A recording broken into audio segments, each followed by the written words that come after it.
গাজায় ইসরায়েলি তাণ্ডবে পাখির মতো উঠছে মানুষ। হলিউড সিনেমার দৃশ্যকেও হার মানিয়েছে ইসরায়েলি বর্বরতা।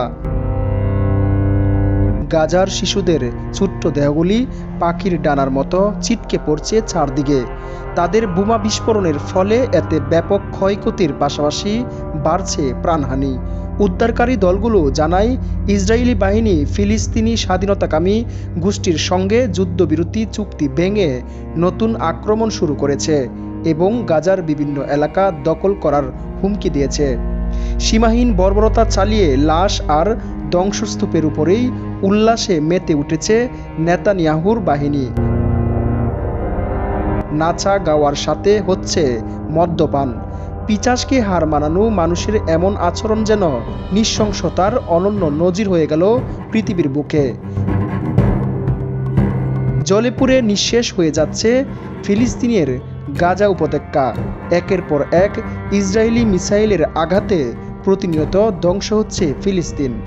সম্প্রতি বেশ কিছু ভিডিও ছড়িয়ে পড়েছে সামাজিক যোগাযোগ মাধ্যমে, যেখানে দেখা যায় মিসাইলের আঘাতে মানুষ 10 থেকে 15 তলার বেশি উচ্চতায় উঠে আবারও নিচে পড়ে যাচ্ছে।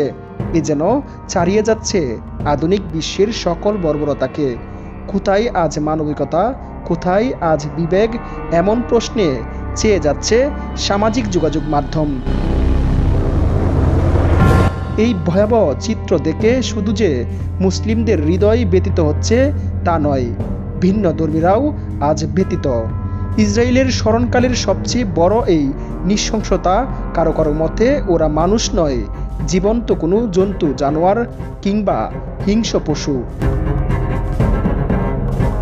স্থানীয় সূত্রে জানা গেছে, হামলায় নিহতের সংখ্যা প্রতিনিয়ত বাড়ছে এবং আহতের সংখ্যা হাজারেরও বেশি। ইসরায়েল সরকার জানিয়েছে, তারা হামলার মাধ্যমে ফিলিস্তিনি স্বাধীনতাকামী গোষ্ঠীর সামরিক স্থাপনা ও অস্ত্রাগারগুলো ধ্বংস করতে চাচ্ছে।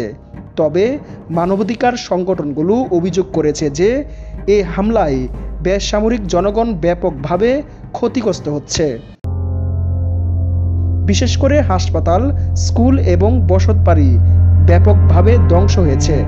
গাজা উপত্যকায় বর্তমানে এক মানবিক বিপর্যয় তৈরি হয়েছে, যেখানে চিকিৎসা, খাদ্য এবং পানির সংকট তীব্রতর হচ্ছে। আন্তর্জাতিক সম্প্রদায় এই পরিস্থিতির তীব্র নিন্দা জানালেও ইসরায়েল হামলা বন্ধ করার কোনো লক্ষণ দেখাচ্ছে না। এদিকে জাতিসংঘের মানবাধিকার কমিটির সদস্যরা ইসরায়েলের হামলার ঘটনার গভীর উদ্বেগ প্রকাশ করেছেন এবং যুদ্ধবিরতি চেয়েছেন।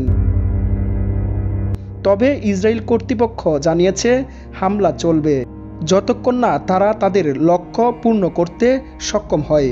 বিশ্বব্যাপী প্রতিবাদ বৃদ্ধি পাচ্ছে এবং গাজা পরিস্থিতির উন্নতির জন্য আন্তর্জাতিক চাপ বাড়ানোর দাবি উঠছে।